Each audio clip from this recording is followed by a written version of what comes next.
మహాగణాధిపతయే నమః. ఓం గురుభ్యో నమః. ఓం శ్రీమాత్రే నమః. పరమేశ్వర స్వరూపమైనటువంటి జ్యోతిష, వాస్తు మరియు ఇతర అనేకమైనటువంటి శాస్త్రములను మనకు అందించినటువంటి మహర్షులకి నమస్కారం. హయగ్రీవ హయగ్రీవ హయగ్రీవేతి యో వదేత్తస్య నిస్సరతే వాణి జిహ్నుకన్యా ప్రవాహవత్. అరుణాం కరుణాతరంగితాక్షీం ధృతపాశాంకుశపుష్పబాణచాపాం అనిమాదిభిరావృతాం మయూకైః అహమిత్యేవ విభావయే భవానీం. శ్రీమాత్రే నమః. ప్రేక్షకులకి ఆ లలితాంబిక అమ్మవారి యొక్క అనుగ్రహం పరిపూర్ణంగా ఉండాలని చెప్పి కోరుకుంటూ ఈరోజు మనము వార ఫలితాల్లో 21వ తేదీ నుంచి 27వ తేదీ వరకు ఉన్నటువంటి గ్రహస్థితి ఏమిటి అని చెప్పి చూసుకున్నట్లయితే, చంద్రుడు వృషభ రాశి నుంచి కర్కాటకం వరకు సంచరిస్తాడు ఈ 3 రోజులు చూసుకున్నట్లయితే. అదేవిధంగా మేషంలో గురువు, కన్యలో కేతువు, మీనరాశిలో రాహువు, కుంభంలో శని యొక్క సంచారము, మరియు అదేవిధంగా మనకి రవి మకర రాశిలోని, బుధ కుజ శుక్రుడు ధనస్సులో సంచరిస్తున్నాడు. ఈ యొక్క గ్రహస్థితిని అనుసరించి 12 లగ్నాల వారికి, లగ్నం తెలియని వారి రాశివారు ఎటువంటి ఫలితాలు పొందుతారు, ఏ విషయాల పట్ల జాగ్రత్త వహించాలి, మరియు ఎటువంటి పరిహార మార్గం చేసుకుంటే ఇబ్బంది పడేటువంటి సిచ్యువేషన్స్ అన్ని నార్మల్ అవుతాయనే విషయం మనం ఇప్పుడు తెలుసుకుందాం. మీన లగ్నము, మీనరాశి. మీనం వారికి గనక చూసుకున్నట్లయితే, మీనరాశి లేదా మీన లగ్నం వారికి ప్రత్యేకంగా ఇక్కడ స్థితిగతుల్లో రాశి నాథుడు ఎవరైతే ఉన్నారో, మీనరాశికి అధిపతి అయినటువంటి గురువు 2వ స్థానంలో ఉన్నాడు. ఈ 2వ స్థానంలో ఉన్నప్పుడు సర్వసాధారణంగా ధనస్థానంలో ఉండేటువంటి మీనానికి అధిపతి. ఇది కొంతవరకు తర్వాత రాశుల్లో చంద్రుడు ఉంటున్నాడు కాబట్టి ఈ వారం కాస్త షార్ట్ జర్నీస్ ఈ వారం ఎక్కువగా ఉంటాయనేటువంటి సూచిస్తుంది. అందులో ప్రత్యేకంగా మీకు ఈ 21, 22 తేదీలు కాస్త షార్ట్ జర్నీసు, ఏదైనా ఒక ఫుడ్ రిలేటెడ్ సంబంధించిన వాటిలో ఇన్వాల్వ్ అవ్వడము, కొంతమంది తల్లి తరపు వారితో కొన్ని పరిచయాలు ఏర్పడడం, ఇటువంటివి గోచరిస్తున్నాయి. అదేవిధంగా ఫినాన్షియల్గా ఎలా ఉండబోతుంది ఈ వారము అని చెప్పి చూసుకున్నట్లయితే, గవర్నమెంట్ లోన్స్ లభించడం అనేటువంటి స్పష్టంగా గోచరిస్తుంది. మరియు కొద్దిగా కొంచెం తండ్రి తరపు వారితో చిన్న ఘర్షణ వాతావరణం కూడా సూచిస్తుంది. అదేవిధంగా 21, 22 తేదీలు ఎటువంటి అగ్రిమెంట్స్ చేయకండి దయచేసి. మరియు ఈ వారం మీరు ఏదైనా ప్రాపర్టీ, ముఖ్యంగా ఆన్లైన్లో ఏదైనా కోర్సు నేర్చుకునేటువంటి యోగ్యత కనబడుతుంది ఈ వారము. అదేవిధంగా సంతానం కోసం ప్రయత్నం చేసేటువంటి వారికి చాలా బాగుంది. మీకు ఈ వారం రాజకీయ పరంగా చాలా బాగా కలిసి వస్తుందని చెప్పి చూపిస్తుంది. మరియు పాత ఫ్రెండ్స్ ఎవరైనా కలవడం కూడా గోచరిస్తుంది. కాకపోతే ఇక్కడ పార్ట్నర్స్తోని, జీవిత భాగస్వామితోని, అదేవిధంగా కొంత వివాహ సంబంధించిన నిర్ణయాలు తీసుకునేటువంటి విషయంలో 2-3 సంబంధాలు ఒకటేసారి వచ్చేసరికి వాటిలో ఏది ఎంచుకోవాలి, ఏది వద్దనాలి, ఏది దేని తీసుకోవాలని కొంత స్ట్రెస్లోని, కొంతవరకు కన్ఫ్యూజన్లో ఉంటూ ఉంటారు. ఎందుకంటే సప్తమంలో కేతువు కూడా ఉన్నాడు కాబట్టి, ఈ సప్తమాధిపతి వెళ్ళి కుజ మరియు శుక్రుడితో కలిసి ఉన్నారు కాబట్టి ఎక్కువ సంబంధాలు వస్తాయి. ఎంపిక చేసుకునే విషయంలో కొంత కన్ఫ్యూజన్ ఏర్పడుతుంటుంది. అలాంటప్పుడు కాస్త మీరు గణపతి ఆలయానికి లేదా స్కందుని ఆలయానికి వెళ్ళి అక్కడి నుంచి మీరు నిర్ణయం తీసుకున్నట్లయితే ఇబ్బంది అనేటువంటిది ఉండదు. బికాజ్ ఆఫ్ సప్తమంలో కేతు ఉండడం వల్ల ఈ నిర్ణయాల విషయంలో కొంత జాగ్రత్త వహించాలి. అదేవిధంగా ఆకస్మికమైనటువంటి ఖర్చులు గోచరిస్తున్నాయి కాబట్టి ఆకస్మికంగా సడన్గా ఏదైనా ఖర్చులు పెట్టాల్సిన విషయంలో కొంత జాగ్రత్త పడ్డము, మరియు మీ తండ్రి గారికి, తాతగారి ఆస్తికి సంబంధించిన విషయంలో కొన్ని నెగిటివ్ ఫలితాలు కనబడడం అనేటువంటి సూచిస్తుంది. కాబట్టి ఈ సమయంలో తొందరపాటు పడి ఆస్తులు అమ్మడం లాంటివి చేయకపోవడమే మంచిది. మరియు అదేవిధంగా ఉద్యోగ అవకాశాలు చాలా చక్కగా వస్తాయి. ఉద్యోగంలో ప్రమోషన్స్ యోగం కూడా ఉంది. ఎందుకంటే రవి లాభంలో ఉన్నాడు, దశమంలో మరో పాపగ్రహమైనటువంటి కుజగ్రహం ఉంది. కాబట్టి ఇవన్నీ కూడా కొంత ఉద్యోగ సంబంధించిన విషయంలో అనుకూలమైనటువంటి పరిస్థితులను ఏర్పరుస్తున్నాయి. కాకపోతే మీరు కాస్త ఇన్వెస్ట్మెంట్స్ చేసేటువంటి విషయాల పట్ల మాత్రం కాస్త జాగ్రత్త వహించండి. ఇక పార్ట్నర్షిప్స్ విషయాల్లో కూడా కొంత జాగ్రత్త వహించాలి.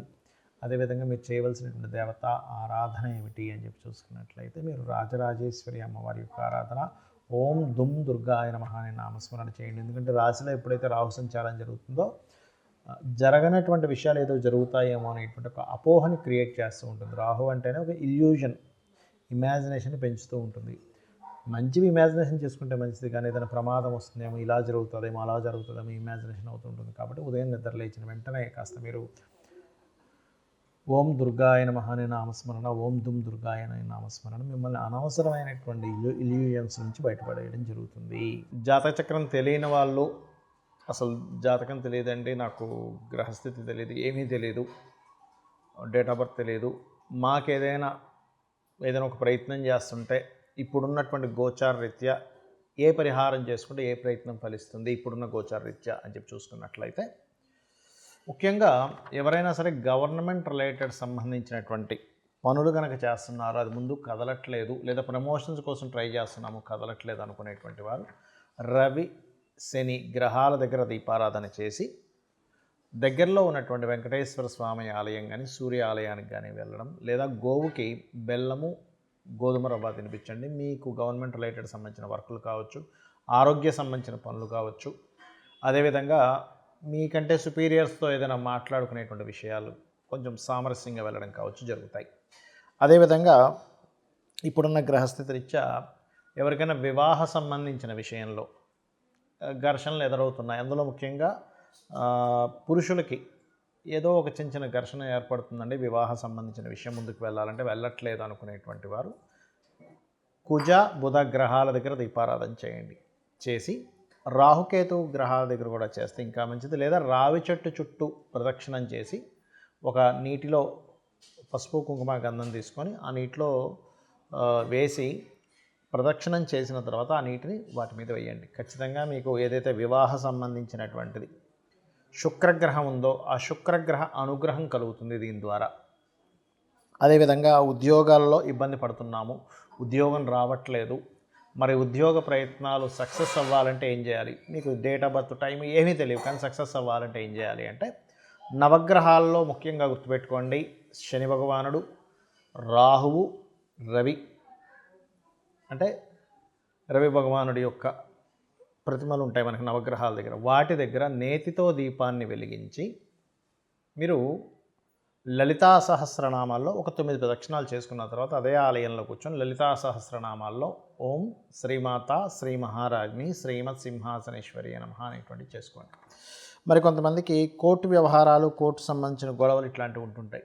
అటువంటివి క్లియర్ అవ్వాలంటే ఏం చేయాలి అని చూసుకున్నట్లయితే శని గురు గ్రహాల దగ్గర దీపారాధన చేయండి. నేతితో, ఆవు నెయ్యితో, స్వచ్ఛమైన ఆవు నెయ్యితో దీపారాధన చేసి జై గురుదత్త శ్రీ గురుదత్త అన్న నామస్మరణ కనీసం ఒక అరగంట చేయండి. మీకు ఉండేటువంటి కోర్టు సమస్యలు అనేటువంటివి క్లియర్ అవుతాయి.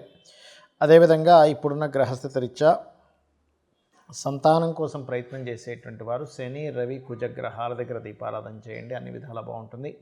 మరియు దిగంబర శ్రీ పాదవల్లభ దిగంబర అనే నామస్మరణ చేయండి. ఖచ్చితంగా మీ యొక్క సంతాన ప్రాప్తి అంటే సంతానం కోసం చేసే ప్రయత్నాలు సక్సెస్ అవుతాయి. ఇక అదేవిధంగా అప్పుల కోసం ఇబ్బంది పడుతున్నటువంటి వారు, అప్పుల వల్ల ఇబ్బంది పడుతున్నటువంటి వారు కుజ కేతు గ్రహాల దగ్గర దీపారాధన చేసి మీరు ఓం అపర్ణాయై నమః మరియు ఓం సంపత్కరీ సమారూఢ సింధుర వ్రజ సేవితాయ నమః అనే నామస్మరణ చేయండి. ఇవన్నీ నేను మీకు ఎందుకు చెప్పానంటే, జాతకం తెలియదు, ఏ గ్రహస్థితి తెలియదు, కానీ ఇప్పుడున్న గ్రహస్థితి రీత్యా నేను ఏం చేసుకుంటే నాకు ఆ సమస్య నుంచి బయటపడతానని తెలియడానికి చెప్పాను. అయితే ఇప్పటి వరకు మనం దీనికంటే ముందు చెప్పుకున్నటువంటి గోచార ఫలితాలు ఏమున్నాయో వాటికంటే అతి ముఖ్యంగా మీరు చూసుకోవాల్సింది మీ జన్మజాతక ఫలితాలు. అంటే మీ యొక్క జన్మజాతకంలో మీరు పుట్టిన సమయంలో, మీరు పుట్టినటువంటి డేటు, మంత్, ఇయరు, సమయము, ప్రదేశము తీసుకొని మీ లగ్న బలం ఎలా ఉంది, మీరు ఎందుకు ఎదగలేకపోతున్నారు, మీరు ధనం ఎందుకు సంపాదించలేకపోతున్నారు, ఏ మార్గంలో వెళ్తే మీకు ధన ప్రాప్తి కలుగుతుంది, అంటే ఏ రంగాల్లోకి వెళ్తే మీకు ధనం బాగుంటుంది, అదేవిధంగా ఏ ప్రయత్నం చేస్తే ఏ దేవతా అనుగ్రహం పొందితే మీకు ఫైనాన్షియల్ గ్రోత్ ఉంటుంది, అదేవిధంగా ఏ దిశలో మీరు నివసించినట్లయితే తూర్పు పడమర ఉత్తర దక్షిణ అన్ని దిశలు మంచివే, కానీ మీకేది పనికి వస్తుంది, సంతాన అభివృద్ధి జరగాలంటే ఏం చేయాలి, వివాహం అవ్వకపోతే మీ పర్సనల్ చార్ట్లో అసలు ఎప్పుడు వివాహ యోగం ఉంది, ఉద్యోగ యోగం ఎప్పుడుంది, అదేవిధంగా వ్యాపారం చేయాలనుకుంటే అసలు మీకు వ్యాపారం యోగిస్తుందా లేదా, ఇన్వెస్ట్మెంట్స్ చేయడానికి ఇది సరైనటువంటి సమయమా కాదా, ఇవన్నీ కూడా మీరు మీ యొక్క జన్మజాతకంలోనే ఉంటుంది. అయితే ఇప్పుడు మనం గోచార ఫలితాలు ఎందుకు చెప్పుకున్నామంటే, ఇది కాలము అంటే బయట ఉండేటువంటి సిచ్యువేషన్స్, బయట ఉండేటువంటి పరిస్థితులు లాంటిది. అంటే ఇప్పుడున్న బయట ఉండే పరిస్థితుల్ని మనం తీసుకునే నిర్ణయాలు రెండు కనెక్ట్ అయితే మనకు ఆ పని జరుగుతుంది. ఆ రకంగా గోచార ఫలితాలు, మీ జన్మజాతక ఫలితాలు తెలుసుకుంటూ మీరు ఆ యొక్క అమ్మవారి అనుగ్రహాన్ని పరిపూర్ణంగా పొందాలని మనస్ఫూర్తి కోరుకుంటూ శ్రీమాత్రే నమః.